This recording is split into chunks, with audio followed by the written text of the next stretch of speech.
ነው ተመልካቾቻችን አድማጮቻችን እንደተለመደው የገባችሁ ላይክ በማድረግ ሌሎችን ወዳጆቻችንን ጋብዟቸው ላይክ የሚለውን በመጫን ማለት ነው እናንተ ስትጫኑ እነሱ ኖቲፊኬሽኑን ይመለከቱታል ይገባሉ ማለት ነው አልጎሪዝሙ ያሳያቸዋል ስለዚህ ላይክ ማድረግ አትርሱ ተመልካቾቻችን አድማጮቻችን እኔ ቀጥታ ወደ መረጃ በገፍ እየገባ ነው የሀገራችን የዲፕሎማሲያዊ ውድቀትን የሚያሳይ ክስተት እየተከሰተ ነው ያለው በሌላው በኩል ደግሞ አብይ አህመድ ነገር አለሙን ትተው ሽርሽርና መዝናኛ ላይ ናቸው ሌሎችንም ይዘን መተናል እንኳን ደህና መጣ እንዴት ነሽ መቲ ደህና ነሽ ወይ እንግዲህ አሁን እንዳልሽው ነው እንደተለመደው ዛሬም ለአድማጮቻችን ይሆናሉ የምንላቸውን መረጃዎች ይዘን በሰዓቱ መተናል በተለይ የማንሰራው ናቸው ወደ ሸዋ እንደዚህ በገፍ እየገቡ ያሉት የሚለው ነገር አሁንም አነጋጋሪ ነው ከነ ቪዲዮ አድማጮቻችን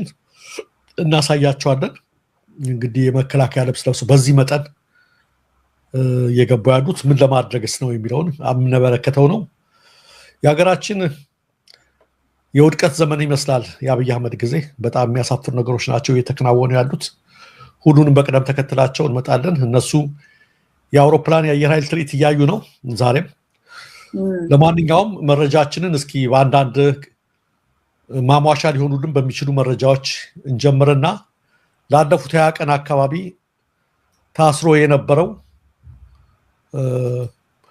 የፕሮቴስታንት እምነት ተከታይ ነው ግን በቃ ሐሳውያንን በመተቸት የሚታወቀው ትክክል አይደለም ትውልዱን እያበላሹ ናቸው እነዚህ ሐሳውያን ነቢያት እያለ ለእምነቱ የቆመ አስተምሮቱን የሚያጣምሙትን ሰውን የሚያጭበረብሩትን እያጋለጠ በድፍረት ሲሄድ የነበረው አቤል አቡና በትናንትና ሁለት ተፈቷል ትናንት መፈታቱን ራሱ ቪዲዮ ሰርቶ ተናግሯል በርካታዎች አይዞህ በርታ ከጎንህ ነን ሲሉት ነበረ እንደሚታወቀው አቤልን ያሳሰሩት እነዚሁ ተሰሚነት ያላቸው በስርዓቱ ሐሳውያን ነቢያት ነንባዮች ናቸው አሁን ታስሮ ሲፈታ ለሁለተኛ ጊዜው ነው በእንደዚህ አይነት ነገር ያው አቋሙን ለማስለቀቅ ምን ለማድረግ ነው ነገር ግን በተለይ በክርስትና ለሚያምኑ ሰዎች መታሰር ምንም ማለት አለመሆኑን የሐዋርያት ሥራ ማንበብ ይችላሉ አሳሳሪዎቹ ራሳቸው ማለት ነውና እንደውም ብዙ ወንጌል የተዳረሰው እስር ቤት ነው ይሉ ነበር እነ ጴጥሮስ እንደምን በታሰሩበት ጊዜ ማለት ነውና ኤኒዌይ በማሰር ለማሟሸሽ ሐሳቡን ለማድረግ መንፈሱን ለመስበር የተሄደ ነው ይመስለው ከሳሾቹ ታውቀዋል ለማን እንደነበሩ 20 ቀን አስረው እንደዚህ ያሰቃዩ በፈለጋቸው ጊዜ ደግሞ ደስ ሲላቸው ደሞ አሁን ውጣ ደሞ አሁን ከተናገርክ ደሞ እናስራለን ይያሉ እንደዛ ነው የሚገርመው ግን የሱ እንኳን ለዚያ በቃ ነው ምንለው መንፈሱን አጠንክሮ መቀጠል አለበት እምነት የግል ነው ሀገር የጋራ ነው እንደዚህ አይነት ሰዎች በእምነት ብንለያይም ለአገር ስነ ስርዓት ሎግ መጠበቅ ለሀገራችን በጋራ መኖር ትክክለኛ እውነት እንደትውልዱ መጠበቅ የሚያደርጉትን አስተዋጽኦ እናበረክታለን እንኳን አስፈታ እንኳን ለቤተሰብ አበቃ የምንለው ግን እሱ በተፈታ እለት ወዲያውኑ ደግሞ በተመሳሳይ መንገድ ሌላ ሰው አስረዋል መቲ ተመስገን ይባላል የታሰረው ሰው ተመስገን የታሰረው ባለፈው ረቡዕ ነው ከ12 በላይ ፖሊሶች ተመስገን ወደሚኖርበት ግቢ በመግባት 3 ፓትሮል መኪኖችን አስከትለው ባለቤቱን በዱላ ከደበደቡ በኋላ ነው ይዘው ተሄዱት ይህ ሁሉ ሲደረግ ከፖሊሶች ጋር በአካባቢው ሽርጥ ራሱን ሸፍኖ ሂደቱ ሲከታተል የነበረው ዋናው አሳሳሪ የሚባል ድንቅሲሳ አመንሲሳ የሚባል ሰው እንደሆነ ነው መረጃዎች ይወጡ ያሉት የዛ ኃላፊ ከፍተኛ ከላይ ጉዳት ባይደርስበትም ፊቱ አብጧል በድብደባው ምክንያት ተመስገን የሚባለው የታሰረው ሰው ማለት ነው ይሄውና እንደምትመለከቱት አይኑን ሁሉ አሳብጠውታል በማርያም ሰፈር በሚገኘው ፖሊስ ጣቢያ ነው የታሰረው ስለሱ ለማጣራት ቤተሰቦች ውስጥ ጠይቁ እዛ ደበደቡትና አሳሪዎቹ እኛ የምናውቀው ነገር የለም ጉዳዩን የያዘው የኦሮሚያ ፖሊስ ኮሚሽን ነው የሚል መልስ ነው የሰጧቸው ክሱ ምን ብለው አጨመሩበት በጽሁፎቹ ፖስት በሚያረጋቸው መንግስትና ቤተክርስቲያን ተቃውሟል የሚል ነው በነገራችን ላይ መንግስትን ፖለቲካ ጽፎ ያቀም ልጁ በፍጹም ፖለቲካ ጽፎ ያቀም ነገር ግን ምን ያረጋል ልክ እንደ አቤል የተሳሳቱ የቤተክርስቲያን ነገሮችን ኤክስፖዝ በማድረግ የሚታወቅ ነው ትውልድ ያጭበረበርን ነው ትውልድ ያታለልን ነው በዚህ ምናምን የሚል ነው ምን ብለው ጨመሩበት መንግስትንም ቤተክርስቲያንንና መንግስትን ተቃውሟል አሉ አየሽ ቤተክርስቲያን ይሄ መንግስት የኛም ነው ይያሉ ነው ከሳሾቹ ክርስቲያንና መንግስታት ተቃውሟል ይያሉ ነው ያደረጉት ሰውየው ደቀሳ መሲሳ የሚባል ነው ዋና የፖሊስ አዛዡ ይህን ያደረገው አንዱን እየፈቱ አንዱን እያሰሩ ማንም ሊቃወመን የሚገባ የለም እንደፈለግን እንዝረፍ እንደፈለግን ትንቢት እንናገር ይውሸት እንደፈለግን ሶፍትና ዘይት እንሽጥ ምን አገባችሁ በቢዝነሳችን ላይ አትቁሙ የሚሉ ጉልበት ያፈረጠሙ ከአገዛዙ ጋር የተጠጉ አሳሪዎች ሆኑ የፈለጉት እያሰሩ አሁን ደግሞ እሱ ደብድበው ከ15 ቀን በኋላ ደግሞ ይፈቱታል ደግሞ ሌላው እንደዛ ያደረጉ ይቀጣሉና ግፉ ቀጥሏል አንዱን ሲያስሩ አንዱን እየፈቱ ማለት ነው የስር ዜናዎቻችን ብዙ ናቸው መሰለኝ አንድ ደግሞ በምርጫ ተመልከች በምርጫ እጩ የሆነ ሰው ለሚናገረው ነገር ምንም መጠየቅ የለበትም የሚል ህግ ነው ያለው በየትም ሀገር እጩ ሆኖ የተናገረው ንግግር እጩ ቢያገልም ማለት ነው በድሬዳዋ ምርጫ ክልል እንግዲህ ነው በእጩነት ቀርቦ የነበሩት ዶክተር ሀብታሙ አለሙ ማለት ነው ተመልካቾቻችን በእጩነት ቀርቦ ነበር ይሄ እንደምታዩት ነው በግል ነበር አይደል ይወዳደር በግል ነበር የቀረበው ከዛ ሲመለከተው ሁነቱ ፌክ ሆነበት ለምርጫ ቦርድ አቤቱታ ሁሉ አቅርቦ ነበር እየተደረገ ያለው የምርጫውን ሂደት ብልሽት አኳያ ከዛ ሁኔታው ስላላማራው ምን አደረገ በቃኝ ብሎ ወጣ ከምርጫው ራሴን አግልያለሁ አለ ወንጀሉ እንግዲህ ብሎ ምርጫው ሳይደረግ ሊወጣ ከዛ ወንጀለኛ ብለው ቤቱ ሄዱ ፍተሻ አደረጉ ላፕቶፑን ምናምን ያለው ንብረት ሁሉ ከቤት ወሰዱ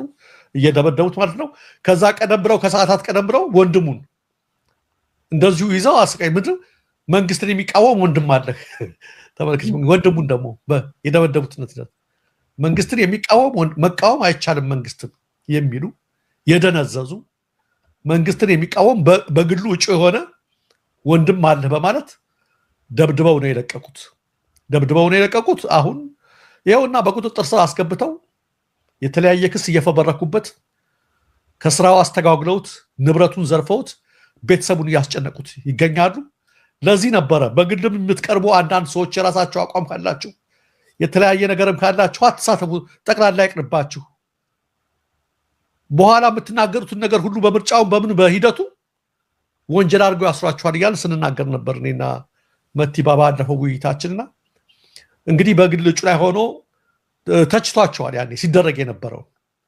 ለምርጫ ቦርድን ባቀረበው አቤቱታ በድሬዳዋ ምርጫ ክልል ብዙ ቅጥፈት ዝርፍ እየተፈጸመ እንደሆነ ተናግሮ ነበር አሁን አሸባሪ ምናምን ይያሉ አስረውታል የህክምና ባለሙያ ነው በርካታ ህመምተኞች አሉት እያሰቃዩት ይገኛሉ የአብይ አህመድ አገዛዝ በስልጣኑ ማግስት እስር ቤቶችን ሙዚየም እናረጋቸዋለን ብሎ በገባው ቃል መሰረት የበለጠ የጋዜጠኞች የሰላማዊ ሰዎች ማፈኛ አድርጓቸው ቀጥሏል ብዙዎችን አጉሮባቸው የበለጠ ሌላ እስር ቤት እያሰራ ይገኛል ማለት ነው ያው በየቀኑ ነው እስር እየጨመረ ያለው እንደውም ትናንትና ፋሲል ለታው ላይ ሳነሳው ነበር ሳናጣራ አናስርም የተባለው ታስሮ ራሱ ማጣራት ቀርቷል ታስሮ ራሱ መከሰስ ቀርቷል አሁን በትላንትናም ያቀረብናቸው እንደዚሁ ዜናዎች አሉ ጋዜጠኛ ሳልሳዊትን ጨምሮ ክስ ራሱ አልተመሰረተባቸው ክስ ሳይመሰረትባቸው ይገባሉ እንደ ማፊያ ያስፈራራሉ ገንዘብ የሚወሰድ ካለ ንብረት ይዘርፋሉ ይወስዳሉ ከዛ በኋላ ያው ሳይለንስ ለማድረግ ዘማስባል አካባቢያቸው ያለው ሰው ሁሉ ሳይቀር ደግሞ የሚያስሉት አሁን ቅድም አሁን ምን እንደገለጽከው ማለት ነው አሁን የቴዲንም እንደዚሁ ነው ያደረጉት እነሱ ራሱ ይውጡ ከተባሉ በኋላ እስካሁን አልወጡም እንደሚታየውና ክስ ራሱ መመስረት እኮ በጣም ብርቅ ነገር ሆነ ይወሰዳል ሰው ይሰወራል ክስ ሲመሰረትብህ ምን ቢሆን ፍርድ ቤት ተቀርባለ ፍርድ ቤት ሳይቀርቡ በዛው እየተንገላቱ ነው ያሉት ብዙ ኢትዮጵያኖችና ይሄንንም ማጋለጥ ለዓለም አቀፉ ማህበረሰብ ማጋለጥ ያስፈልጋል ክስ ሳይመሰረትባቸው ዝም ብለው መተው እንደ አጋች ያገተ መንግስት ያጎረን ያለው አንዳንዶቹ ማይመለሱ ያው ብዙ ያልተመለሱ እንዳሉን አቃለ በተለይ የአዲስ አበባ ልጆች ከዛ ውጪ ግን አሁንም እየተወሰዱ ያሉት ምን ሊደረጉ እንደሚችሉ ስለማይታወቅ ክስ ስለማይመሰረት በክስ መሰረት ወደ ፍርድ ቤት ስለማይሄዱ አጉረው ጥቃትና አንዳንድ ነገሮች ያደረሱባቸው ስለሆነ ድምጽ ማሰማት ይኖርብናል ደረጀ እውነት ነው እንደፈለጉ ህግና ስርዓት ጠፍቷል ኢትዮጵያ ውስጥ ፍርድ ቤት የሚፈርደውም ተግባራዊ አልሆነም ሌላው ቀርቶ የፍርድ ቤት ዳኛዋ የተገደለችበት አይደል ችሎት ላይ በጣም የተበላሸ ጊዜ ላይና ዘመን ላይ ነው የደረስነውና ትክክል ነው እኛ ድምጽ መሆናችንን መቀጠል አለብን ሌላው በምርጫ ህጉ መሰረት መታሰር ወይ መጠየቅ ያለበት በርግጥ ራሱ አብይ ነበረ። ተመልካቾቻችን ትናንት እንደሰማችሁት አብይን ያሁኑ ምርጫ እንዳሸነፈ በገደምዳሚ ነግሮናል። እንደውም ለሚቀጥለው ምርጫ ተዘጋጁ በማለት ነበር የተናገረውና እንዲሁ እስኪ ደግመን እንዳዳምጠው አብይ ምን እንዳለ እና አንድ ቪዲዮ አለች። እስኪ መቲያስ እናዳምጣት። እኔ እንደውም ለተመራጮች ነው ማዝ ነው ያለውን ተግባራዊ አድርጎ እንደው ቢያዝን ለራሱ ብዬ ነው ማስብ።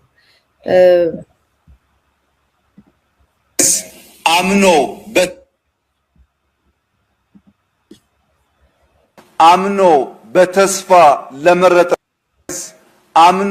በተስፋ ለመረጠ ህዝብ የሚቀጥለው ምርጫ ታላቁ ስጦታ የቢሾፍቱ ኤርፖርት የመጀመሪያውን ዙር መጨረስ ይሆናል።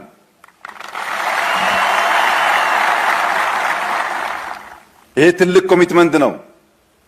ተመራጩ መንግስት የሚቀጥለውን ምርጫ ለማድረግ ሲሰናዳ የቢሾፍቱ ኤርፖርት ካላለቀ አትምረጡ። አሁን በተስፋ መርጣችኋል፣ ነገ ግን በስራ መሆን አለበት። እድሜ ይስጠን ብለን ነው ዝም የምንለው። አሁን በተስፋ መርጣችሁናል እኮ አሁን በተስፋ መርጣችሁናል። እስከዛ ደግሞ ያን እናጠናቀቃለን ትመርጡናላችሁ ያኔ እያለ ነውና ትናንት እያልኩት ነበረ። እባብ የት ትሄዳለህ አሉት አሉ። ከዛ ከሶማሌ እኮ ተነስቶ ነው ከክልል በደረቱ እየተፋቀ መተማ አላሉ። እዚህኛው ጫፍ ሲል ልብማ አሉት አሉ። አባ በየተፋቀ መቼ እንደምትደርስ እንጃ ነው እንግዲህና ተመልከቱ። የምርጫ ውጤት ማንም መግለጽ የለበትም ይላል። እኛ ውጤቱን እናውቀዋለን ደልድለው እንደጨረሱ። እንደው ለእንትኑ ራሱ ለመርሃ ግብሩ ለደንቡ ሲባል እንኳን ምርጫ ቦርድ ካልሆነ በስተቀር ማንም መግለጽ የለበትም ነው። ዲክታተሮች አያምኑም። ራሱ ወንበር ይዘው የራሱ ምርጫ ቦርድ ሆኖ ፈርቶ እኮ ነው አሁን ሌላ ሰው አሸናፊ ያደርግብኛል። ስለዚህ ቀድሜ አሁን በተስፋ መርጣችሁናል፣ አሸንፈናል እያለ ነው ወገንም ላይ። አሁን ደግሞ የዛሬ 5 ዓመት ያኔ ያንጨር እስከዛ ያን ነገር ካልጨረስነው አትመርጡንም፣ ከጨረስነው ደግሞ ትመርጡናላችሁ እያለ ነው። ይሄ ማለት ምንድነው? አብይ ማኒፑሌት ማድረግ ይችላል ታውቂያለሽ። መቲ በአንደበት በከፍተኛ ጭንቀት ውስጥ በሚገኝበት ሰዓት ላይ ወክ እንደሚያደርግ ታውቂያለሽ። በተለያየ ቦታ ላይ እንደሚያደርግ ያልሆነ ጦርነቱ ተገግሮ እንዲሆናል ከተባለ እሱ የሆነ ነገር ሲያደርግ ካየሽው ይሄ ማኒፑሌት እያደረገ አልተጨነኩም እያለ ምላሽ እየሰጠ የሆነ ነገር እያደረገ ነው። ኢትዮጵያ ያለችበት ሁኔታ ታውቂዋለሽ። እንኳን እሱ ይሄን ስለሚቀጥለው 5 ዓመት ሊያስወራው እሱ ስለምንም የማያስወራ ሁኔታ ውስጥ እሳቱ ላይ እንደተጣዳ አውቆታል። ዙሪያው ሐምሌ ላይ ለምን ጠቅላይ ሚኒስትር ሆኖ ሲመጡ አይተሻቸው ከሆነ ተጠቅመውበታል። አንደበት ኢትዮጵያ እንዲህ ነች፣ ሀገራችን አትሞትም፣ ይሄን አሸንፈ ነው ይሄን መተ ነው ምናምን እያለ ህዝቡን ያኔ ተጠቅመውበታል። አዲስ ስለነበረ ማለት ነው። ግን ያ ሁል ጊዜ አይሰራም ነው። አየሽ መቲ፣ አሁን አብይን የኢትዮጵያ ህዝብ አወቀ። የፈለገ እንደዚህ አድርጎ ቢናገር ከጭንቀት እንደሆነ ገብቶታል። አብይን የሚናገረው የተረጋጋ መንግስት ስለመሰረተ መሰረቱ በቆመ አመራር ላይ ስላለ አይደለም። ይሄ ብሬን የነሱ የሚከተሉት በተለይ ይሄ ምን ይባላል? ይሄ ሎ ኦፍ አትራክሽን የምትፈልጊውን ነገር በመናገር በምናምን የማግኘት አለ አይደል? የመሳብ የምትመኙውን ነገር ይሆንልሻል የምትናገሪውና አሁን ያለበት ሁኔታ እስከ ስለ አዳር እኮ እየተጨነቀ ነው። ይሄን የሚያወራሽ አሁን የኢትዮጵያ ህዝብ ነቅቷል ነው የምልሽ። ግን ዞሮ ዞሮ በምርጫ ቦርድ እንኳን ህግ መሰረት እንዲህ ማለት መብት የለውም ነበር። ራሱ ባቋቋመው ምርጫ ቦርድ ህግ መሰረት እንኳን ይሄ ማለት የለበትም ነበር። እነ ተመስገንና እና ሻድሪ ቁጭ ብለው ያጨበጭባሉ። አጨብጭብ ሲባል ማጨብጨብ ነው፣ ሌላ ነገር ሲባል ሌላ ነው።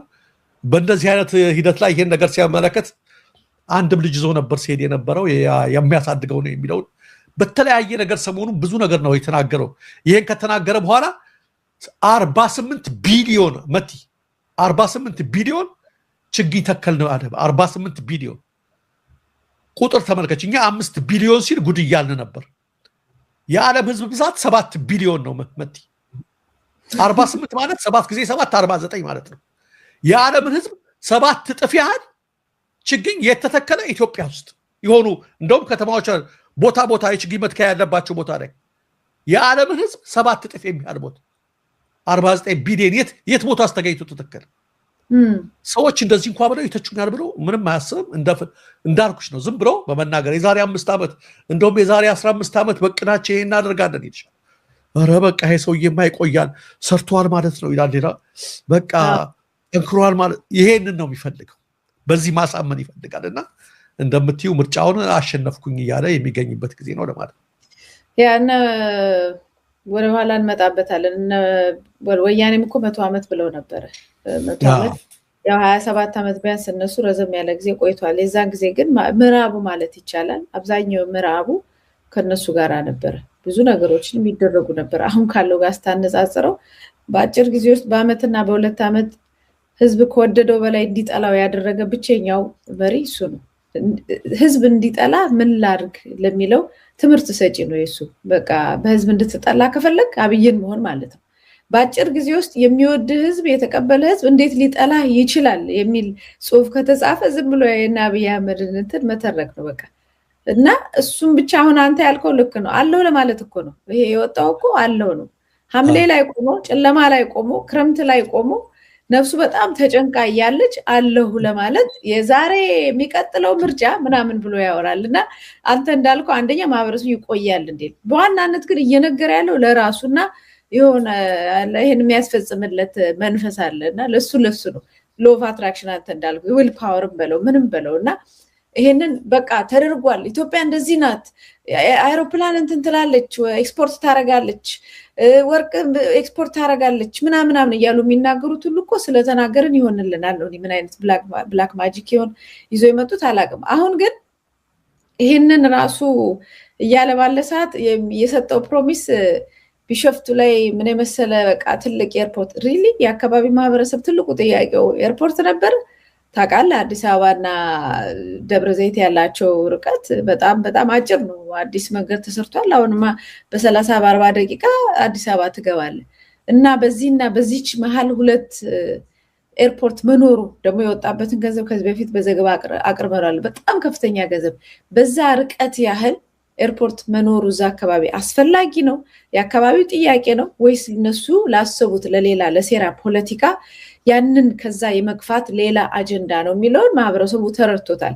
ግን ያው ልብማ በሚል እንግዲህ እስቲ እድሜ ይስጠን ያልኩት እኔም ለዛ ካለህ ነው እንግዲህ ይሄንን የምታረገው ለማለት ብዬ ነው። ጤናና እድሜ ይስጠን።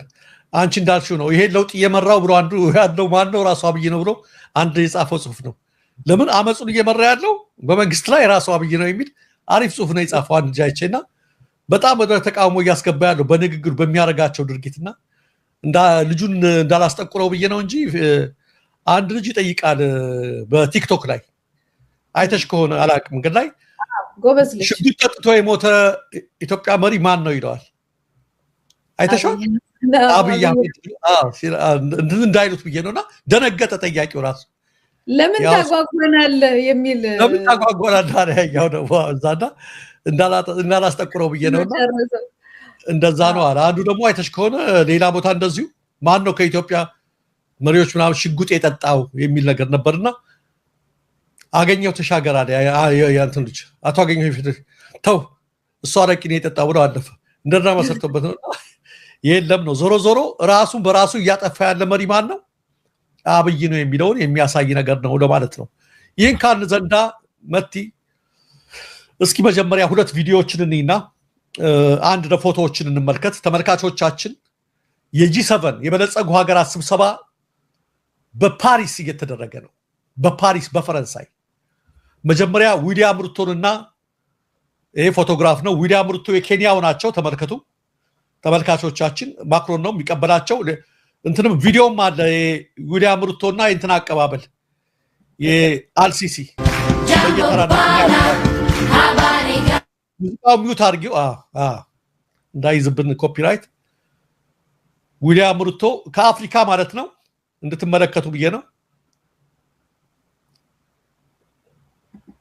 ቀጥሎ ደግሞ የግብጽ ፕሬዝዳንት አብዱልፈታህ አልሲሲ እንደምትመለከቱት ጂ7 እነ ትራምፕ ያሉበት ነው ተመልካቾቻችን። አንዴ ደግሞ ፎቶ አለ ሁሉም ተሰብስበው ያሉበት መቲ ተመልከቱ። እዚህ ጋር ያሉት የጂ7 ሀገራት ስብሰባ ላይ እንድትመለከቱ እናንተ ብቻ እንድትፈርዱ ነው። ትራምፕ አጠገብ ግብጽ ነው ያለው። ቀጥላ ጣሊያን አብይ ወዳጅነች የሚላት የጣሊያኑ ጠቅላይ ሚኒስትር ነች። በቀኝ በኩል ማክሮን የህንዱ ወዳጅ የሚላቸው ናቸው። በጣም የበለጸጉ ሀገራት ስታርመር ከኋላ ይታየኛል። የእናንተ መቲ በጣም ያደጉ ሀገራት ናቸው። ከዛ በኩል ደግሞ መካከል ላይ ማን ይታያል? ከጀርባ ሩቶ ይታያል። ከማክሮንና ከትራምፕ ጀርባ ማለት ነው። አጠገብ ላይ ሁለት ናቸው ከአፍሪካ ሀገራት ተመልከቱ። እዚህ ቦታ ላይ ያሉት እንድትመለከቱ ብዬ ነው። ሁለቱ ደግሞ ኬንያና ግብጽ ናቸው።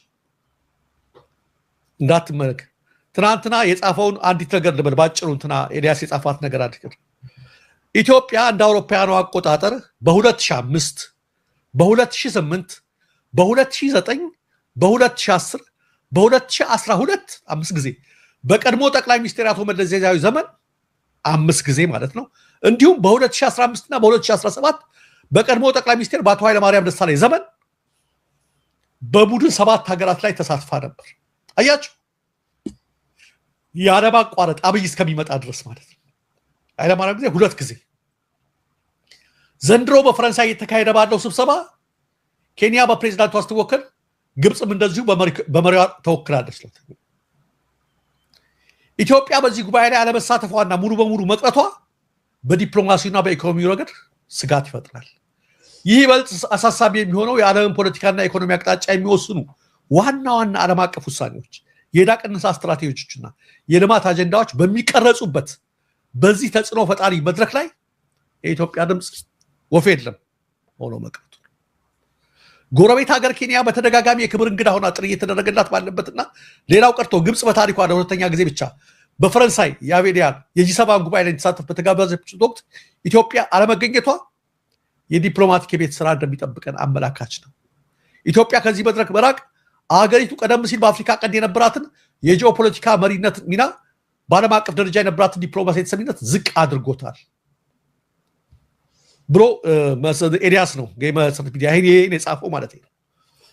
ተመልካቾቻችን እንደ ቀላል ነገር እንዳትመለከቱት። አብይ እስከሚመጣ ድረስ ኢትዮጵያ በተከታታይ 7 ጊዜ ተካፍላ ነበር። በመለስ 5 ጊዜ፣ በኃይለማርያም 2 ጊዜ። በዛች ቆይታቸው እንኳን ኃይለማርያም ጂ7 የበለጸጉ የዓለም ሀገራት የኢትዮጵያ ተሰሚነት መለስማ አንዳንድ ጊዜ በዓለም ኢኮኖሚ ፎረም ሁሉ ጭምር የሚገርም ተናጋሪ ነበረ። ኢትዮጵያ ለምንድን ነው ለዚህ ደግሞ መነሻ እንዲሆን ተመልከቱ። በአዲስ አበባ የአፍሪካ ህብረት መቀመጫ ናት።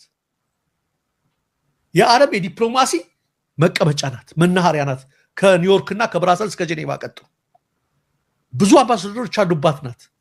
የዛሬ 3 ወር ካስታወሳችሁ 2 ወር በኬንያ የመንግስታቱ ድርጅት ስብሰባ ተካሄደ። ኢትዮጵያ መካሄድ የነበረበት ትዝ አይላችሁም? አንቶኒዮ ጉቴሬዝ እና የፈረንሳዩ መሪ የመጡ ጊዜ ተመድ ምን አደረገ? መቲያኔ ትልቁን ዋናውን ጽህፈት ቤቱን እስካሁን ድረስ ባልተሰማ ወጭ በከፍተኛ በጀት ናይሮቢ ላይ የመሰረት ድንጋይ ያስቀመጡ። የት ላይ ለመገንባት?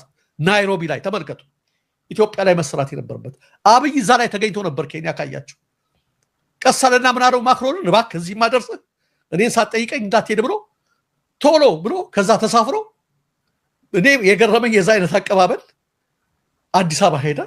ማክሮን እግረ መንገዱን አላደረም ካስታወሳችሁ። ነገር ግን የተደረገለትን አቀባበል አይታችሁታል። የዛሬ 2 ወር ይሄ ሁሉ ማባበያ ነው። ተመልከቱ። የጂ7 ስብሰባ እዚህ ማክሮን ነው የሚያደርገው። ማክሮን ወዳጄ ነው የሚለው አብይ። የአብይ ዲፕሎማሲና ወዳጅነት ምን ላይ ነው? መተሻሸት፣ ተጋገፍ ምናምን ነው። ከዚህ ያለፈ አይደለም። ከፎቶግራፊ ያለፈ አይደለም። ቁም ነገሩ ላይ የለም። በ8 ዓመት ውስጥ 1 ጊዜ ያልተጋበዘ። ለምን የሚለው ብዙ ምክንያቶች አሉ። ከነዚህ ምክንያቶች ውስጥ የዲፕሎማሲው ውድቀት አንድ ነው። ዲፕሎማሲው ለምን ወደቀ ካላችሁ አምነው ኖቤል የሸለሙት ሰው ልክ አገር ውስጥ ኢትዮጵያ ያለው ሁኔታ ነው በዓለም ላይ የተንጸባረቀ ያለው። የኢትዮጵያ ሕዝብ ሲወደው ዓለም ወዶት ኖቤል ሸለመ። የኢትዮጵያ ሕዝብ እጭ ሲለው ዓለም እጭ አለው። ያ ኖቤል የሸለሙትን ሰው አሁን መጨባበጥ ባለም መድረክ ፈሩ። በስውር በተለይ ኢንፎርማል በሆነ ነገር ካልሆነ በስተቀር አያደርጉት። በትግራዩ ጦርነት የሆነ ነገር ይዘውበት ነበር። በሱ ከፍተኛ ሙግት እንደነበር ያው የታወቀ ነው። ኦኬ እሱስ ሰራዊቱ ተመቶ ነው ምን ተብሎ ነው የሚል ብዙ የክስ ማስተባበያ ለመስጠት ተሞከረ። ያ ጦርነት ሳያባራ ገና ቆመ ሳይባል የፕሪቶሪያ ሳይደረግ የገዛ አማራ ህዝብ ላይ ጦርነት፣ ኦሮሚያ ክልል ውስጥ ጦርነት ተከታተሉት።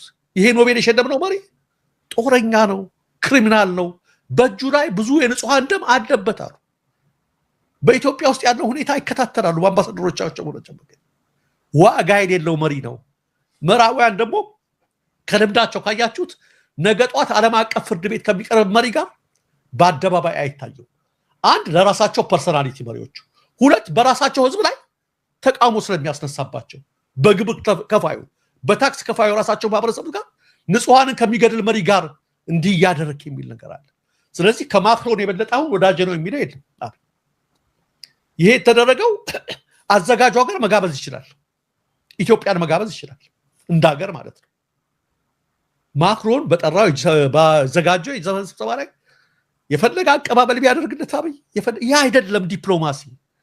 አሁን የብልጽግና እኮ አክቲቪስቶች ያልተረዱት ነገር ዲፕሎማሲ ለነሱ የፎቶ አይነት እየተቃቀፉ መነሳት፣ ያ ልዩ አቀባበል አድርጎ እንደዛ ማድረግ ያ ወዳጅነት ሊገልጽ ይችላል። የግል ወዳጅነት፣ የግል አክብሮት ሀገር ጥቅም ላይ የተመሰረተ ነው፣ መርህ ላይ የተመሰረተ ነው ዲፕሎማሲያዊ ግንኙነት። የዛ አይነት መላላጥ አያስፈልገውም ይሉ ያምሩት። በጣም ነው የተከበረው፣ በጣም ነው ተጽዕኖ እየፈጠረ ያለው። አፍሪካ ቀንድን ጠቅላላ ተቆጣጥሮታል። ሰው በመሳሳብ በምናምን አይደለም፣ በመርህ ላይ የተመሰረተ ግንኙነት በምትከተለው የፖለቲካ የኢኮኖሚ የማህበራዊ ፖሊሲ ምክንያት በምታራምደው ስርዓት ዲሞክራሲያዊነት ምክንያት ያለን ነገር እያጠበቅ ትሄዳለህ ከሀገሮች ጋር ከናሽናል ኢንተረስት ጋር። አሁን እንደምትመለከቱት ነው ኢትዮጵያ ጠላት የምትላት ግብጽ እዚህ ስብሰባ ላይ ናቸው። ከጣሊያንና ከትራምፕ መካከል ቁጭ ብለው ጎረቤታችን ኬንያ ተጽዕኖ ፈጥራለች፣ የኢትዮጵያ ወጣለች። የኢትዮጵያ የውድቀት በጣም የሚያሳዝነው እንደነገርኳችሁ ደግሞ ከአብይ በፊት ኢትዮጵያ በተከታታይ ሳይቋረጥ 7 ጊዜ መሳተፈዋል። የቆመው አብይ ሲመጣ መሆኑ እኮ ነው በጣም ግራ የሚያጋባው። በዚህ ደረጃ ድረስ ዓለም ያውቃል። ይሄን የምታስተካክለው ከራስ ህዝብ ጋር በመምከር ነው። እየተሰበሰብክ ሰማያዊ ምን ይያልክ የራስ ህዝብ ላይ እየፎከርክ የሚሰማ ነገር የለም። ለቁም ነገር አትፈልግም አንተ የሰፈር ጎረምሳ ነው። እንደዛ እኮ ነው ያሉት አይባልም እንጂ እንደዛ እኮ ነው። ኢትዮጵያ የአፍሪካ ህብረት መቀመጫ ሆና፣ ኢትዮጵያ አፍሪካ መዲና ሆና አንድ ቀን ከ8 ዓመት ሳይጋብዙ ሲቀሩ አንተ ያው ስንገናኝ ሌላ ቦታ እንጨባበጣለን፣ እንሳሳባለን፣ ፎቶ እነሳለን፣ ያ ይበቃል ነው ያሉት። የኢትዮጵያ የዲፕሎማሲ ኩስምና ዘመን፣ የዲፕሎማሲ ውድቀት ዘመን እጅግ በጣም አሳዛኝ ዘመን ነው። የቅርቡን አይተነዋል። የነመለስን እና ኃይለማርያምን ተመልክተነዋል። እና በጣም የሚያሳፍር ነገር ነው መጥተው። አሁን ብዙ ሰዎች ይሄ ስብሰባ ላይ መጣ አልመጣ ምን ኢትዮጵያ ምንም የምትጎዳው ነገር የለም የውስጣችን ችግር ነው ምናምን ብሎ የሚናገሩ አሉ። ያው ተከፋይ ካድሬዎቹ በጣም የሚያስቅ እነሱ እኛ ጋር ይመጣሉ እንጂ እኛ እነሱ ጋር እንሂድም የሚል የመጨረሻ ቧልት። በቃ መቼም መልስ አለማጣታቸው ራሱ ማለት ምንም የሚመለስ መልስ ራሱ ለይተው እንትን አለማለታቸው በጣም ነው የሚገርመው። አሁን እንግዲህ ምናልባት አብይ አህመድ ማታ ላይ በጣም የሚቀርቧቸው ማንን ነው ከዚህ ብትል ምናልባት የጣሊያኗን ሴትዮ ጋር ደውሎ ምን አሉ ስለኛ የተነገረ ነገር አለ ምናምን ብሎ በደውሎ ሊሰልል ብቻ ነው የሚችለው። እሱንም ካጋራችሁ ከዛ ውጪ ከውጪ ነው ቁጭ ያለው። ከውጪ ቁጭ ብሎ ምንም ኢንቮልቭ የሚያደርግበት ነገር የለም። ስለዚህ አልተከበረም፣ አልተጠራም። ይሄ ደግሞ ኢትዮጵያ ላይ ተጽዕኖ ያመጣል። አሁን ብዙ ሰዎች የማይረዱት ነገር ምንም ተጠራ አልተጠራ የዲፕሎማሲውን እየጠራ እየመጡ እንትን ብለውታል። ከባድ ሰዎች ሁሉ ኦፍ ኮርስ አንድ ኢትዮጵያ ትልቅ ሀገር ነች። 3000 ዓመት የታሪክ ባለቤት ሀገር ነች። 130 ሚሊዮን ህዝብ የሚኖርባት ሀገር ነች። ብዙ ነገሮች አሏት ኢትዮጵያና ኢትዮጵያ ስትጋብዝ አብይ አህመድ ኢትዮጵያ ስትጋብዝ ተጋብዞ መጥቶ ሀገር አይቶ ቢሚል የለም።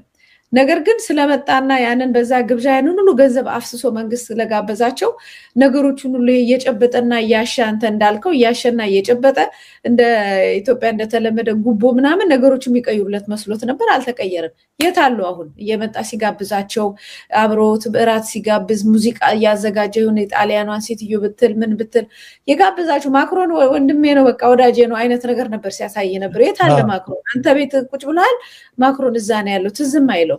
ስለዚህ G7 ምንድነው? አሁን እነዚህ 7 ሀገራት ትላልቅ ሀገራት ናቸው። ካናዳ፣ ፈረንሳይ፣ ጀርመን፣ ጣሊያን፣ ጃፓን፣ እንግሊዝ፣ አሜሪካ፣ ዩሮፒያን ዩኒየንም ይሳተፋል በዚህ ላይ። እዚህ ላይ ምንድነው የሚያደርጉት? የኢኮኖሚ ፖሊሲ ያስተካክላሉ። አገሮች ስለ ዓለም ኢኮኖሚ፣ ዋጋ ግሽበት፣ ንግድና ገንዘብ ጉዳዮችን ይወያያሉ። ኢትዮጵያ ይሄን አይመለከታትም ወይ? ትልቁ ችግሯ ነው። በዚህ ላይ በብድር በምናምን ያለች ሀገር ነች። ሌላው የዓለም የደህንነት ጉዳዮች ስለ ጦርነት፣ ሽብርተኝነት፣ ስለ ፖለቲካዊ ግጭቶች በአንድነት ይሞክራሉ። ኢትዮጵያ ተሻግራ ጦርነቶችን ከጎረቤት ሀገራት ላይ እያሰበች እየጀመረች ናቸው ያለችው። ይሄ ይመለከታቸዋል እዛ ጉዳይ ላይ ሰው በሌለችበት ኢትዮጵያን የሚነካ ውሳኔዎች ሊተላለፉም ውይይቱ ላይ ሊቀርቡ ይችላሉ ለማለት ነው። የዓለም አቀፍ ችግሮች መፍትሄ የአየር ንብረት አሁን እሱ ስንት ቢሊየን ምናምን ችግኝ እኮ ተከልኩ የሚለው እኮ እነሱን ኢምፕረስ ለማድረግ ነው። ለምን ይቺ ያለች የአየር ንብረት ለውጥ ምናምን የሚባል ነገር ስላለ እኔ ዓለም ላይ የሚደረገውን ፖሊሽን ባላንስ ለማድረግ እየሰራው ነው ለማለት ለዛ ፕሮፓጋንዳ ነው። ቁጥር ራሱ መቁጠር እስኪያቅታቸው ድረስ ይሄን ያህል ቢሊየን ችግኝ በየቀኑ እየተከልኩ ነው ምናምን አለው። ግን እስካሁን ድረስ የችግኙ ፕሮፓጋንዳ ባይዘው ያልሰራም። ትልቅ መሆን ነበረበት። በጣም ስለ ኢንቫይሮንመንት በጣም ነው ዓለማት የሚጨነቁት ግን ከነ ትራምፕ ምናምን በስተቀር ግን በዛ ሁኔታ እንኳን በዚህ ጉዳይ ላይ ይህንን ሁሉ ችግኝ የተባለ ያሁሉ ፕሮፓጋንዳ ያሁሉ ባለስልጣን ያሁሉ ሰው በገፎቱ ፕሮፓጋንዳ እንዲሰራ ተደረገ። ግን እስካሁን ድረስ ሪኮግናይዝ አላደረጉት። በጣም የሚገርመኝ ማለት ነው። ሌሎቹ የኃይል አቅርቦት፣ ጤና እንደ ወረርሽኝ ለምሳሌ ኢቦላ ገብቷል። ለምሳሌ እንደዚሁ ደግሞ ድህነትና እርዳታ ኢትዮጵያ ይመለከታትም። በእርዳታ ነው ያለችው፣ ደሃ ነች። ኢትዮጵያ ይመለከታል። አንድነትን መፍጠር ይሄ ላይክ G7 ህግ ላይ ያወጣ ይችላል፣ ግን በቀጥታም በተዘዋዋሪም ግን ተጽዕኖ ይፈጥራል። በተለይ ደግሞ እነዚህ ሀገራት ናቸው እንግዲህ በብድሩም በምኑም ከኢትዮጵያ ጋር በዕዳ ስረዛ የመሳሰሉት ነገር ሁሉ ይካሄድበታል። እዚህ ውስጥ ኢትዮጵያ ሳትገባ መቅረቷ ምን ያህል ጉዳት ሊያመጣ እንደሚችል በዛው ለማሳሰብ ያለው። በሌለችበት ውሳኔዎች ሊከናወኑ ይችላሉ። ያው እንደምታውቀው እሱ ግን ምንም አይመለከተኝም አያገባኝም ብሎ ጦር ጀቱን እያሳየ ነው በየአቅጣጫው ያለው ማለት ነው። እንግዲህ የዲፕሎማሲ ኩስምና ብለን ብቻ የምናልፈው አይደለም። ኢትዮጵያን ግድያ ነው እየተፈጸመ ያለው በዓለም አቀፍ መድረክ ላይ ስንት እኮ ቀዳማዊ ኃይለ ሥላሴ ከዛ በፊት የነበሩት ስንት ዋጋ ከፍለው ያስከበሯትንና በሁሉም ቦታዎች በዩናይትድ ኔሽንስ በሁሉ ቦታዎች ተሰሚነት እንዲኖራት አባላት ከሁሉም ጥቁር ህዝቦች ቀድማ የነበረችን ሀገር አርመጥምጠው ከሀገር ጭራ አድርጓት አሁን ደግሞ በጉዳዩ ላይ በኢትዮጵያ ጉዳይ ላይ ሁሉ ማትሳተፍበት ደረጃ ላይ ደርሷል። ቀላል ጉዳይ አይደለም ለማለት ያህል ነው። ደሬ መቲ ይሄ እኮ ቁጥር እኮ እነሱም እኮ አላመኑትም እኮ በችግኝ የሚትዩን እኮ 48 ቢሊዮን የምንሄድበት ቦታ አለቅድም አንዱ እኮ አሁን ክፍት ቦታ ሲገኝ ነበረው ኢትዮጵያ 40 የዓለምን 7 እጥፍ እነሱም እንደቁም ነገር ያልወሰዱት ለምን ነው ታውቂያለሽ? ተመድኮ በተደጋጋሚ አካባቢ ጥበቃ ስብሰባን ያደረገው ናይሮቢ ላይ ነው። አብይ የጠራውን ቁጥር ተውት እሱ ነው የሚባል አንድ ሴትዮ ነበሩ እና ትዝ የሚለኝ ጉዳይ እስቲ እነሱ አሁን እንደሚሉት ማለት ነውና ጥምቀት ላይ እነዚህ ዘፈን የሚያወጡ ሰዎች ታውቂያለሽ? ጥምቀት ላይ ምናምን ዝም ብሎ ለሰፈር የሚሆን ለጥምቀት ለበዓል ላይ ለምናምን እና ሴትዮዋ እንደዛ በዛ ይታወቃሉ ጥምቀት በመጣ ቁጥርና ከዛ አንዱ መንገድ ላይ ፒያሳ ምናምን አዲስ አበባ አገኛቸው። እርግጠኛ ነኝ የሆነ ቦታ አቆታለሁ እርሶን አላቸው ሴትዮዋን። ምን ብለው እንደመለሱ ታውቂያለሽ? የኛ የአርቲስቶች ነገር ከሰው አንሸፈናሉት አሉ። የሚታወቁት ምንድነው ከዛ ያወረዱና እንደዛ ነው የሰፈር ነው የመንደር አሁን 48 ቢሊዮን ሲል ትናንት እነ ተመስገን ያጨበጭባሉ እና ወደ 40 ምናምን የክልል ፕሬዝዳንት ያጨበጭቡለታል። የሰፈር አወራራጅ በይሁ እንደዛ እንደ ሴትዮዋ ማለት ነው። እኛ አርቲስቶች ነገር የሚለው እንደዛ ነገር ነው የሚመስለኝና ለሰፈር የሚሆን ነገር ይኖርሻል የወረዳ ምናምን ነገር ለቁም ነገሩ ላይ ግን አይሆንም ነው። ማክሮን በግል በኩል ቢሆን ኖሮ አብይ ነበር የሚጋብዘው በአብይ ዲፕሎማሲ ነገር ቢሆን ኖሮ ቢያንስ ማክሮንና የፈረንሳይዋ በጣም ነው የሚገናኙት ብዙ ጊዜ አብይን እንኳን ጋብዘው ብለው አላወሩ ትዝም አይላቸውም። ይሄ የቁም ነገር የዓለም ሁኔታ የሚወሰንበት ነው። የችግኙም አንቺ ያልሽውን እኮ እየነገርኩሽ ነው። የችግኙም ስብሰባ የተካሄደው ከአንድ አይነት ሁለት ጊዜ አካባቢ ጥበቃ ኢትዮጵያን ያህል ቢሊዮን ችግኝ ስለተከለችና ለአካባቢ ጥበቃ ትልቅ ለግሪን ምናምን ሌጋዝ እያደረገች ስለሆነ አዲስ አበባ እናድርገው እንኳን አሉም እኮ። ይሄ ቀደዳ ነው የሚናገረው ዝም ብለህ እዚህ አድርግ ነው ያሉት። በመጀመሪያ ከህዝብሽ ጋር ከሀገርሽ ጋር ከምትከተይ ፖለቲካ እያንዳንዷን ነገር ይሰሙታል። ኢትዮጵያ ውስጥ የሚሆነውን ነገር የህዝብን ሮሮ ሌላው ቀርቶ ልማት እንኳን ብለው የሰሩት ነገር እንደምታውቂው ክስ ነው ያመጣባቸው። ባልተጠና ጥናት ትክክል ባልሆነ ነገር አምነስቲ ኢንተርናሽናል ታስታውሻለህ? የኢትዮጵያ ህዝብ መንግስት ህዝቡን አፈናቅሎ ድህነት እየዳረገው ነው። የኮሪደር ልማቱ ይበረታታ ቢሆንም ያለ በቂ ጥናት ነው ወደ ትግበራ የተገባው። ይህም ከትርፋማነቱ ይልቅ ህዝብን ለመጥፎ ነገር ዳርጓል የሚል ነው የነሱ እንኳን ምልከታ ማለት ነው። እና አሁን እስኪ ለነ ትራምፕ ለነ እዚህ ላሉ የዓለም መሪዎች አበባና መንገድ ብልጭ ፋውንቴን ብታሳያቸው ይስቃሉ። የወሰድከው ብድርና እርዳታ ይህንን ለማድረግ ነው ወይ? ለሚሰጠው ብድር ለዚህ ነው ወይ? ከልጅነታቸው ጀምሮ ሲጫወቱበት ያደጉት ነው በየቤታቸው ደጃፍ ላይ። እና ምን አይነት እድገት ነው ይሄ ኢትዮጵያ የሚል ነገር ነው። ስለዚህ ከፍተኛ በነገራችን ላይ ይሄ እንደው አሁን ካነሳ ነው አይቀር እኔ እንኳን ለዛ ብዬ ነበረ የምትከተለው ኢኮኖሚ ፖሊሲ መጥያው የምታገኘው እርዳታን የሚመልስ ነገር ካላደረክ በስተቀር ገና እየናቁህ ነው የምትሄዱት። የሀገሮች የጂ7ን በለው የየተናጠል ሀገሮች ዋነኛ የዲፕሎማሲ መሰረታቸው ናሽናል ኢንተረስት ነው። የትም ቦታ ብትሄጂ ዲሞ ምናምን የሚባለውን ቀመር እርሹ ይጠቅመናል ወይ ይህ ሀገር ከሱ ጋር የምናጠብቀው ነገር ለኛም ጠቃሚ ነው ወይ የሚለውን ነው መጀመሪያ የሚመለከቱት። ሲጋብዟቸው ድሮን መለስንም አሁንም ነርቶን ሲጋብዟቸው በዚህ መሰረት ነውና አትቆጣጠሩኝ እያላችሁ የሀገር ሀብት የምታጠፉት ብሏቸዋል። አንዴንትና ክርስቲያን ታደለ ትዝ ስላለኝ ነው። በግልም ብታገኙት እኮ የሀገር ሀብት ነው እያጠፋችሁ ያላችሁት። ለቤተ መንግስት ግንባታ ብለሽ የሀገር ሀብት ለተለያየ ነገር ብለሽ በምትሄጅበት ሰዓት ላይ ይህ ሀገር በኢኮኖሚ ያድጋል ወይ? ቅድሚያ ለኢኮኖሚ የሰጠው ትኩረት የትኛው ነው እየተባለ አስቀድመው ይጠቅሟቸው የነበሩት እነ ክርስቲያን ታደለ ጥሩ ጥያቄ ይጠይቋቸው ነበረ። ነገር ግን የሚጠቅሟቸውን የሚገስጿቸውን እነ ክርስቲያን ታደለን አፋቸውን ለመዘጋት ብለው እስር ቤት ቆለፉባቸው የነሱን ድምጽ ላለመስማት። አንድ የክርስቲያን ታደለን እናዳምጠው እስኪ።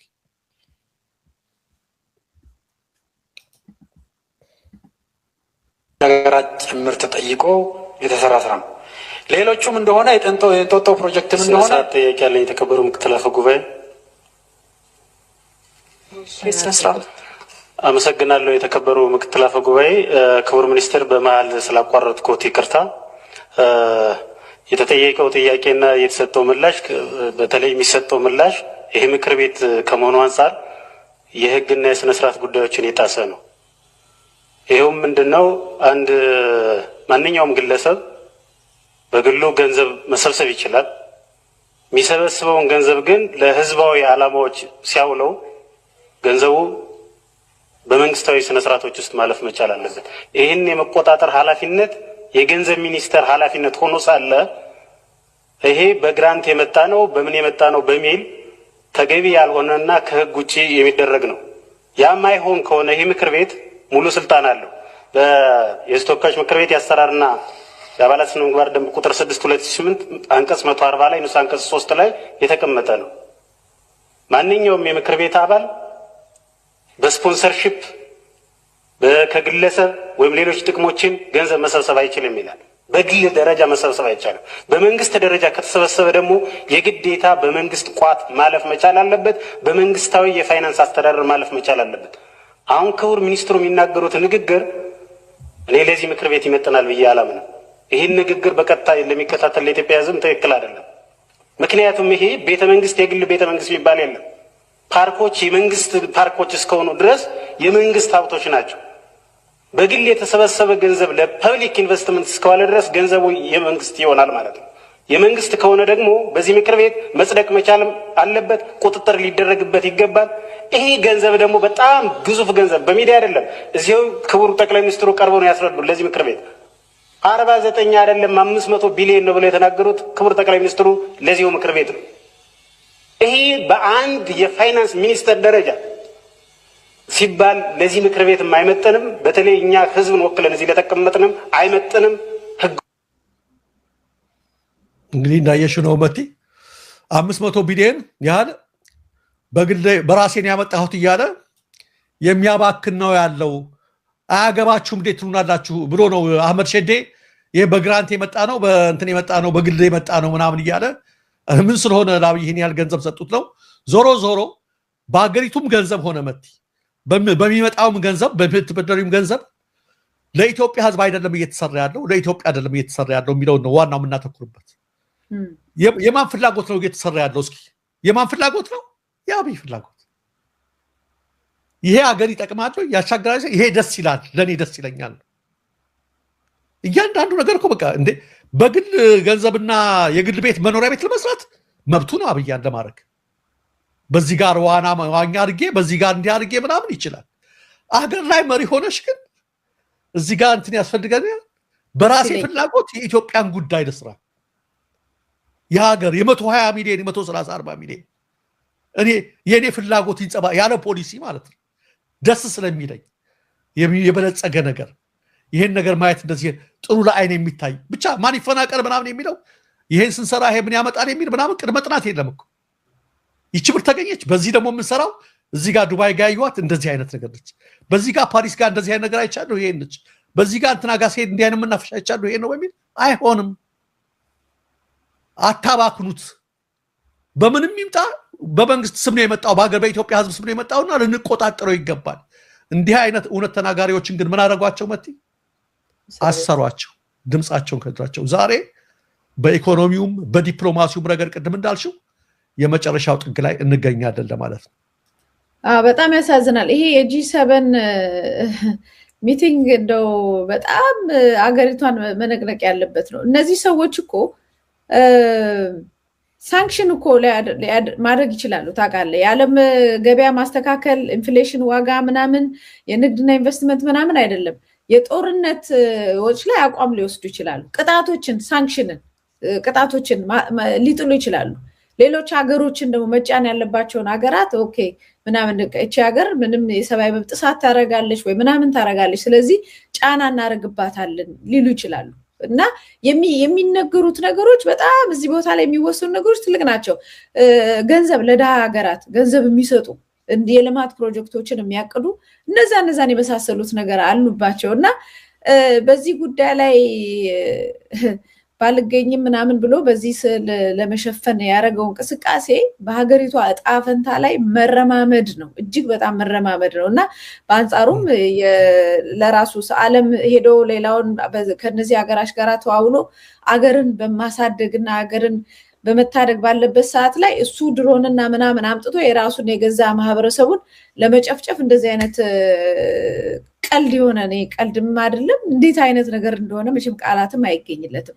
በዛ ጉዳይ ላይ የሞትን ያለ ነው። በዚህ በኩል ደግሞ ራሱ ደግሞ ከውስጥ ሊገል ይሄንን አይነት ጌሞችን ድሮ እንዳልከው በህፃንነቱ ሲቃዥበት የነበረውን ነገር በወረቀት በመናምን እየሰራ የሚያረጋቸውን ጀቶች በኢትዮጵያ ገንዘብ እየገዛ እንደዚህ አይነት እቃቃ እየተጫወተ ይገኛል። የቅድሙን እስኪ ፎቶ መልሻው አንዴ ያው ከዚህ ቀደም ተመልካቾቻችን እንዲመለከቱት ብዬ ነውና አብይ እንግዲህ ይሄ ከጎን ያለው ልጅ ያው የሚያሳድጉት ልጅያቸው ሰሞኑን ይዘውት የወጡት ነው ለፕሮፓጋንዳ አካፋሽ ይዘው ችግኛ አብረው እየተከሉ ከትናንት ወዲያ የነበረ ነው። ለምን እንዳልሽው ዓለም አቀፍ መድረክ ላይ የለም እና ይሄን አድርገው ደግሞ ሲያስጨበጭቡ ነበርና የፎቶውን ካፕሽን ምን እንዳሉት ታውቂያለሽ? መታየንን ዊሊያም ሩቶ ተመልከቱ ይሰፈል ላይ ነው አብይና ፓሪስና ሳሪስ ተብሏል። ይሄ ፎቶ ዊሊያም ሩቶ ፓሪስ ላይ ናቸው ጂ7 ነው። አብይ ደግሞ ሳሪስ ሰፈር ችግኝ የተከለ ትልያ ያደረገ ነውና ደረጃቸውን ለማሳየት ነው። ኤኒዌይ ለምን ሀገር ውስጥ ክስተት ሳይሆን ፓሪስና ሳሪስ ብለውታል። ለማንኛውም ልክ አገላለጹ ጥሩ ነው። ከሰፈር አላለፈም ሳርሲ ተከለ እንዳለ ቀር ነው። ዊሊያም ሩቶ ደግሞ የለም በጥሶ ሄደዋል። ሰውየው ሲናገሯቸው ሁሉ ይሰማሉ። በነገራችን ላይ አልሲሲና ትራምፕ ጎን ለጎን አይተሻቸዋል። እዚህ ስብሰባ ላይ ይገናኛሉ። የግብፁ ከሚወያዩበት ነገር አንዱ ምን ታውቂያለሽ አይደለ? የህዳሴው ግድብ ነው አንዱ የፈረደበት አባይ። እሱን እንኳን ለመከራከር የሚያስችል እንኳን ሰው የለንም በቦታው ላይ። እንደዛ ነው። እና እዚያኛው ሳሪስ እዚህ ጋር ያኛው ፋሪስ አብቸው ሳሪስ እዚህ እንትን ያደርጋል ማለት ነውና የሰፈሩ አርቲስት ማለት ነው የዛች ሴትዮ ነገር ነው የኛ አርቲስቶች ነገር እንደዚህ ነውና ያ ነው ይሄን ነገር እንግዲህ ካነሳሽው መቲ ትልቅ ችግር ነበረ ሰሞኑን ለኢትዮጵያ ሚዲያዎችና መንግስት ያልተናገረው በቤኒሻንጉል ከፍተኛ ጥቃት ተሰንዝሮ ነበረ በዚህ በተሰነዘረው ከፍተኛ ጥቃት ሸቆዴ ወረዳ ሰፍሮ የነበረው መከላከያ ሙሉ በሙሉ ለቆ ወጥቷል አልተናገረው መንግስት ብልጽግና ግን እና ይሄ ከፍተኛ ድንጋጤ ያስከትሏል ነው ይሄ ጥቃት የተፈጸመውና ይከባድ ጥቃት የተፈጸመው በአኛዋኮች ብቻ አይደለም ወይም በተራ ታጣቂዎች ብቻ አይደለም ከጀርባው ህዋትና ሻቢያ አሉ የሚል ነገር በመንግስት ኃይሎች እየተሰማ ነው በእነሱ በባለስልጣናት ምክንያቱም በአሁኑ ሰዓት ላይ በርካታ ጦር ይሄደ ነው ወደ ሰሜንና ይህን ያደረጉብንም የሰሜኑን ጦርነት አቅጣጫችንን ወደ ምዕራብ ለማስለወጥ ነው የሚል ነው እና በይያሉ ያሉት ነብርሃኑ ጁላ ያሉ ያሉት ከሱዳን ኃይሎች ጋር በማበር ሻቢያና ህዋት የከፈቱብን ጦርነት ነው የሚል ነው ግን ከባድ ጥቃት ነው የተፈጸመበት ሙሉ በሙሉ በወረዳው ሸቆሌ ወረዳ ሰፍሮ የነበረው ጦር ተመቷልና ይህን ተከትሎ ይህንንም እንቅስቃሴ ተከትሎ ትናንትና ህዋት በደብረጽዮን ገብረ ሚካኤል የሚመራ ህዋት መግለጫ አውጥቷል ጌታቸው ረዳና ሬዲዮን ሰሞኑን ባልጀዚራ ያወጡትን መሰረተ ቢስ ብሎ ከሷል ይልቁንም የዚህ አይነት ጽሁፍ ባልጀዚራ ላይ ያወጡት በተቃራኒው እነሱ ሊወሩ ያሰቡ ስለሆነ ነው ምክንያቱም ድሮን ጥቃት እየተፈጸመብን ነው በክልሉ ላይ የተጣለው ከበባ ቀጥሏል በርካታ ጦር ዙሪያችንን እየከበበን ይገኛል በአሁኑ ሰዓት እኛ ደግሞ የትግራይን የመከላከል መብት ህዝቡ ሰጥቶናል እስከ መጨረሻው ትግራይን እንከላከላለን የሚል መግለጫ ትናንትና የነ ዶክተር ደብረጽዮን ህዋት አውጥቷልና ሰሞኑን እነ ጌታቸው ያን መግለጫ መጻፋቸው ራሱ አብይ ለጦርነት እየተዘጋጀ ስለሆነ ነው የሆነ ነገር ግን ከመጣ እኛ የትግራይን ህዝብ እንከላከላለን እያሉ ያለበት ሁኔታ ላይ ነው ያለው ሌላው ዛሬ የአየር ኃይሉ አዛዥ ብርጋዴር ጀነራል ነው ሜጀር ይልማ መርዳሳ ንግግር ያደረጉ ትርኢት እያሳዩ ነው እና አብይን አስቀምጠው ቀድመት ፎቶና ሳይተናለች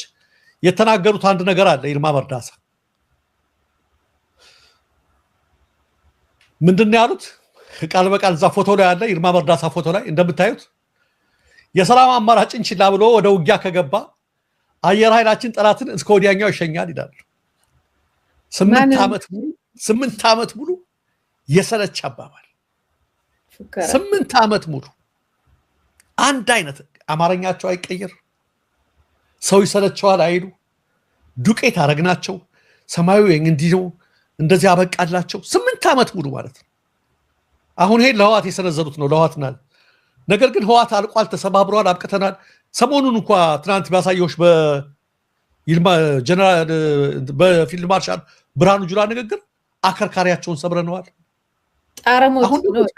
ጣረሞታቸው የቀረው ነው ያለው እንጂ ጣረሞታቸው የቀረው አለ አሁን ደግሞ የሰላም አማራጭን ችላ ብሎ ወደ ውጊያ ከገባ ብሎ ይሄን ይቀሰቅሳል እንደምታውቂው ከ4 ቀን በፊት ኦሊሴንጎ ባሳንጆን ወደ መቀሌ ልኳል አብይ ማን ጋር ኤርቪን ማሲንጋ ጋር ለምን አደራድሪ ብሎ ማለት በዚህ ጋር አደራድሩኝ ይላል በዚህ ጋር ህዋትና ሻቢያ ከሱዳን ጋር አብረው በዛ ከፈቱብኝ በዚህ ጋር ደግሞ የአየር ኃይሉ እንደምትመለከቱ ይፎክራል በዚህኛው በኩል አብይ ደግሞ ቁጭ ብለው ይመለከታል ያንኑ ሰማያዊኛ ነው የሚለውን ትርኢት በትውስት የመጡ ፓይለቶች በጣም እኮ የሚያሳዝንሽ ነው እኮ ሚጎችን እያበረሩ አሁንም የፍርሃት መጠናቸውን እየገለጹ ይመጣሉ በነገራችን ላይ የዚህ አይነት ፍርሃት በጣም ትርኢት በተደጋጋሚ የሚታየው ከትናንት በስቲያም ተናገር ያለው መቲ ፍርሃት በጣም ባየለበት ጊዜ ነው ፍርሃቱ እየከፋ እያየለ ድንጋጤው እያየለ ሲመጣ ሰሞኑንም በዚህ በፋኖች መንገር የሚሰማ መግለጫ አለ እየተደረገ ያለ ስራ አለ ሁሉም ነገር ያ ነገር ስለሆነ ክሱ ጽምዶ ሊገለን ነው ዝም ብሎ የሌለ ነገር እየፈጠሩ እንደዚህ ሊያደርጉን ነው በዚህ በኩል ገቡ ቤኒሻንጉል ላይ ጥቃት ሲፈጸም አብረው እነሱ ናቸው ይሄኛው ናቸው ይላሉ አሁን ደግሞ አየር ኃይላችን ሰማዩም የኛ ነው የሚለውን እያሳዩ የሰላም አማራጭን ችላ ብሎ ወደ ውጊያ ከገባ ይላሉ አለከው እንደጌታቸው ኮረዳኮ ጦራቸው እኮ እዛ ትግራይ ገብቶ እኮ የሆነ ትንኮሳ ምናምን መፈጸም እኮ ጀምሯል እና አጠቃላይ ፍርሃቱ ከመጠን በላይ አልፏል። በጣም የሚያሳዝነው ነገር የደራው ጉዳይ ተመልካቾቻችን በጣም ሊታሰብበት የሚገባ ነው። እንደዚህ አይነት ቪዲዮዎች እንደዚህ አይነት በጣም አስፈላጊ ቪዲዮዎች እኛም ለሚመለከታቸው አካላት እያቀረብን ነው። ትናንት ያሳየናችሁ ያቺ ራሷን የሳተችው ልጅ ጨምሮ ማለት ነው። እንደዛ አይነት ዜናዎችን ብዙ አሉ። በደራ በኩል ህዝቡ ድረስልን፣ መንግስት ሊደርስልን አልቻለም፣ በተደጋጋሚ እየተጠቃን ነው በሚባለው በደራ ቦታ በዚህ ልክ ሰራዊቱ እንዲገባ መደረጉ ለምን እንደሆነ ግልጽ ነው። በተለይ የአማራና ኦሮሚያ ክልል የሚዋሰኑባቸውን አካባቢዎች ተመልካቾቻችን ካሁን በፊት አውራ ጎዳና የሚባል ቦታ ነበረ። የተለያዩ ነገር ሳትሰሙ አትቀሩም ዜናዎች። ብዙዎችም ወደዛ መስተዳደር እየወሰዷቸው። አሁን ደግሞ በዚህ አንዱ በኩል በአርሲ ዛሬም ሰልችቶኝ ነው የተውኩት የሆነ ዜና መጥቷል። በሌላ በኩል በወለጋ አሁን ደግሞ ደራ ያለው ሙሉ በሙሉ ያው እዛው ድንበር ላይ ስለሆነ ሊያጸዱት የተነሱ ነው የሚመስለኝና ሁላችንም በንቃት ሁኔታውን መከታተል አለብን።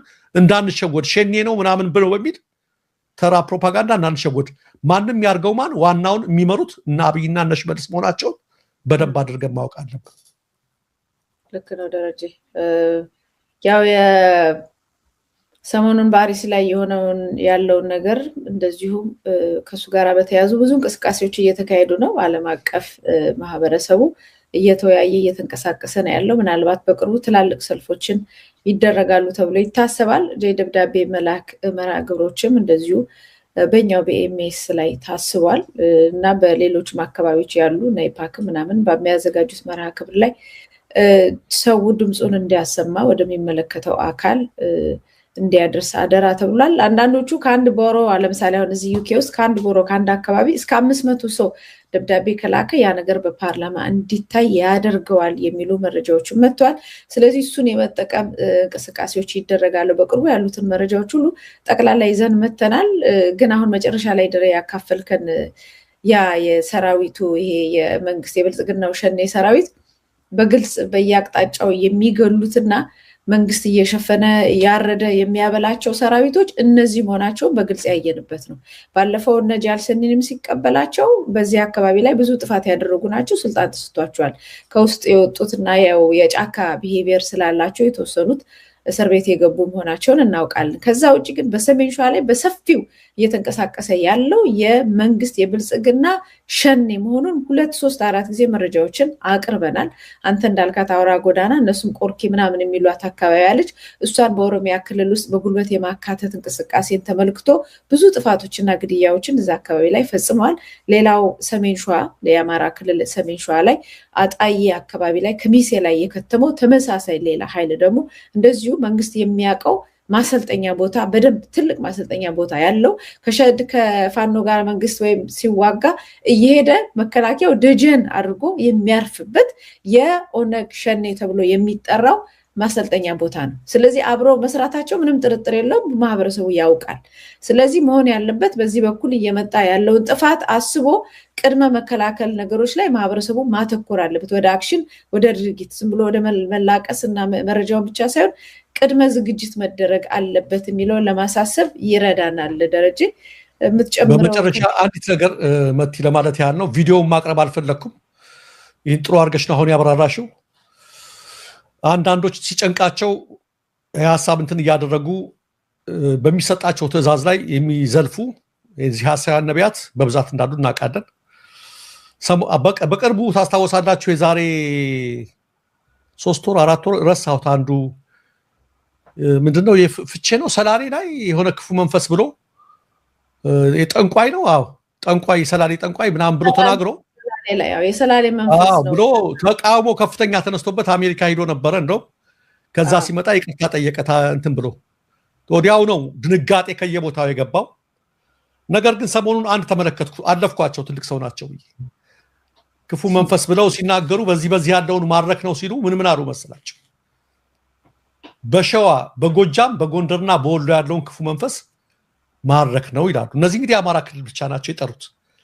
ደግሞ ሰውየው የፈጠሩና እንትን ብለው ነው የጠሩት። ግን በጣም የሚገርመኝ ከትናንት በስቲያ ደግሞ አንድ ቪዲዮ ተለቋየሁ። አንድ ማን ነው ለዚህ ነው ማላመጣ አውቀው እነዚህ እንደዚህ ያበዱ ካሁን በፊት ሄዶ እዛ ኤርትራ ላይ ፕሬዝዳንት ኢሳያስን ባረኩ እያለ ሲናገር የነበረ ኢትዮጵያና ያለ ሐሰት ሱራፌል ነው ማን የሚባል ልጅ ከትናንት በስቲያ የለቀቀውን አይታችኋል። ብዙዎች እየተናደዱ ነው። እና ተመልከቱ፣ የአካባቢ ነገር አይጠራ፣ እንደዚህ ነገር ተዋት አድርጉ፣ ፖለቲካችሁን በሃይማኖት ውስጥ አትቀላቅሉ ተባሉ። እና እዚህ በዋናው ነገር በጣም ተናዷል መሰለኝ። ከጎጃም የተነሳው የጎጃሙን መንፈስ መታወት ገደልኩት፣ የጎጃሙ ክፉ መንፈስ፣ የገጃሙ የጥል መንፈስ እያለ ዘመነ ማለት ነው የቀረው መሰለኝ። በቃ በተደጋጋሚ ያን እያለ አንዳንዶች ቁጣቸውን እየገለጹ እየተመለከትኩ ነው። ፊልድ ማርሻል ያሰለጠነው ነው እሱ። በእርግጥ ያሰለጠናቸው ናቸው፣ የሰለጠነው ነው። ግን ለምን መሰላችሁ? አንዳንዴ ደግፉት ብልጽግናን፣ የፈለጋችሁት ነገር አድርጉለት፣ ግን ህዝብን አታስቀይሙ፣ ህዝብ ጋር አትጣሉ። እንደ ጎጃም ውስጥ እኮ ብዙ ፕሮቴስታንቶች ይኖራሉ እኮ፣ ብዙ የጎጃም ሆኖ ማለት ነው። ፕሮቴስታንቶች አይደለም። ይሄን ክሊር ማድረግ አለብን። አይደለንም ብሏል ወጥተው። አጭበርባሪዎች ናቸው፣ ሀሳይ መሲ ናቸው እነዚህ የብልጽግና ተከታዮች ናቸው። እንደውም ሐሰተኛ ነብይ ናቸውና እንደውም በዚህ በዜናችሁ ላይ ማደራችሁን እኛን አትቀላቅሉ የሚሉ ብዙ ጥያቄዎች መጥተውልናል እንደምታስታውሱ። ትክክል። እና አየሽ አሁን ደግሞ ማድረግ ጀመሩ መሰለሽ። በእንትን በዛ አካባቢ ለመንካት ፈሩ። ሮሜዮና ምናምን አከታትለው ወደ ማን አሁን እየተናገሩ ያሉት ማንም አይናገረንም ብለው የአማራ ክልልን አታክ የማድረግ ይሄንቱን የማድረግ ተሰማርተዋል። ህዝብ ጋር አጣሉ ያልኳቸው ለዚህ ነው። ለምንድን ነው እዛ ብንል ሌላ ነገር ብል ችግር ወዲያው ያን ድንገት ደንግጠው ያን ቢሉ በአንዴ ተመልከች ያን የመጣበት ማለት ነው። እዚህ ጋር ግን በተደጋጋሚ ይሄን ነገር እያሉ ነው። ካሁን በፊት ነግሬሽ ከሆነ ርስቱ ይርዳው ሁላችንም የሰማነው ነገር ሊክ ያደረገው ኦዲዮ ርስቱ ይርዳው ማለት የደቡብ ኢትዮጵያ ህዝቦች ፕሬዝዳንት የነበረው ማለት ነው። ስብሰባ ላይ የተናገረው ነው ሊክ ያደረገበት። ምን ብሎ ተናገረ? አመራሮቹን ሰብስቦ እባካችሁ እነዚህ በአዴኖች አማራጮች ጋር አትስሩ፣ ኦህዴዶች ጋር ነው መስራት ያለብን። የአንድ ፓርቲ አባል ሆኖ ተመልከቱ፣ የብልጽግናው ነው። ምክንያቱም እነሱ እንትን ሊሉን ይችላሉ። እዚህ ጋር ነው ተባለ። እሱ ሊክ ሲያደርግ ተሰማ በአደባባይ ድምፁ።